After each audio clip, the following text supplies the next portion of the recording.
Miss anybody? Next question will be, maybe our last. Do you favor a parcel tax for elementary and middle schools to cover our shortage? We'll start with Chris Severson. We ask a lot of our community and parents already. I think just north of 30% of our budget comes from parental and community donations and local parcel tax money, and that's a huge part of our budget. Imagine cutting 30% of where we are right now. If the state continues to cut our revenue limit funding, we will have to explore the parcel tax. I'm hopeful that we don't need to right now. I think as of right now, I wouldn't be in favor of that at this moment. Thank you. Tyson Reynolds?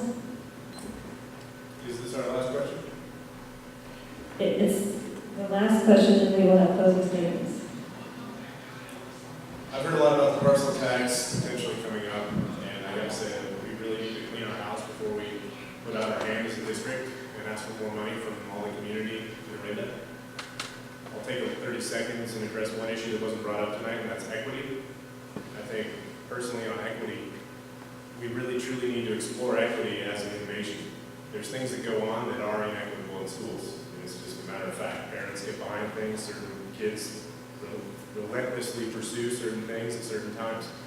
We need to build on that, see what works, see what benefits them, and then apply it across the board as often as possible. Now, if we start doing things like that, and we clean our house in terms of making sure we're running as efficient as possible, then maybe people will start choking down another parcel tax. I'm not sure. Thank you. Julie Rosberg? Well, considering a parcel tax, another parcel tax is one of the district's goals that's up for approval at the next board meeting on October 11th, so I certainly encourage people to attend if they're interested in hearing about that.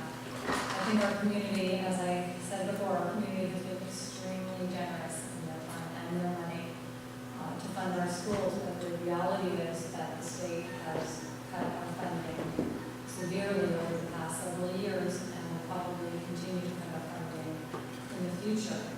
Before we even consider a parcel tax, I think we need to go out to the community and really do an outreach program and talk to people and see how they're feeling about this, because I know that there are people who have come up to me and said, we give so much already, how can we give any more? And quite frankly, we are, I believe, ranked 18 out of 550 elementary school districts in local funding.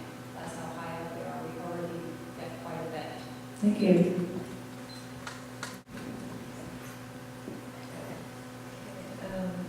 Sarah Butler, please. Yes. Given that we all know that our state budget has many problems, and just today it's been in the news and yesterday, it does not look good for next year.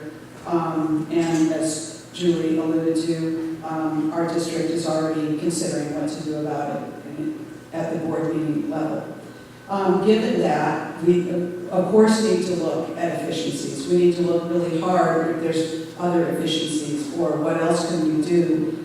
Are there cuts that could be made that we can weather without destroying our educational program or hurting it in a big way?